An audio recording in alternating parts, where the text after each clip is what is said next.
আসসালামু আলাইকুম। আমি আসছি আজকে ঝিনাইগাটি। তো এটা শেরপুরের মধ্যে পড়েছে। তো এখানে দেখতে পাচ্ছেন এক সিরিয়ালে প্রাকৃতিক সৌন্দর্য বাড়ানোর জন্য মানে এই মাঠের সৌন্দর্য প্লাস এই প্রতিষ্ঠানের সৌন্দর্য এটা উপজেলা পরিষদ কমপ্লেক্স ভবন। তো এখানে এই যে দেখতে পাচ্ছেন উপজেলা পরিষদ কমপ্লেক্স ভবন, তারপরে এই পাশে দেখতে পাচ্ছেন তাদের একটা মাঠের অনেক একটা সৌন্দর্য দৃশ্যনীয় জায়গা। তো এই পাশ থেকে শুরু করে আমার এই পাশে দেখতে পাচ্ছেন অনেক সুন্দর সুন্দর গাছ হয়েছে। মার্শাল্লাহ এরকমভাবে সবাইকে বলবো যে আমি এখানে বেড়াতে আসছি, ঠিক আছে? তো প্রাকৃতিক সৌন্দর্য যেটা এটা দেখে কিন্তু অনেক সুন্দর লাগলো। তো আশা করি আপনারা এরকমভাবে সবাই এগিয়ে আসবেন। এই দেখুন এক সিরিয়াল মানে এক সিরিয়ালে এভাবে করে গাছ, প্রত্যেকটা সিরিয়াল, ঠিক আছে? এরকম সৌন্দর্য বাড়ান, প্রাকৃতিক সৌন্দর্য বাড়ান, নিজের দেশটিকে আরো সুন্দর করে সাজিয়ে তুলুন। এখানে সুন্দর করার জন্য তাদেরকে অনেক অনেক অনেক অসংখ্য ধন্যবাদ।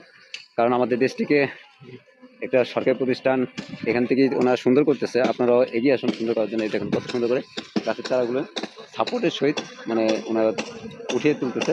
এরকমভাবে সবাই গাছ রোপণ করুন, সুন্দর এই দেশটিকে আরো সুন্দর করে সাজিয়ে তুলুন। খোদা হাফেজ।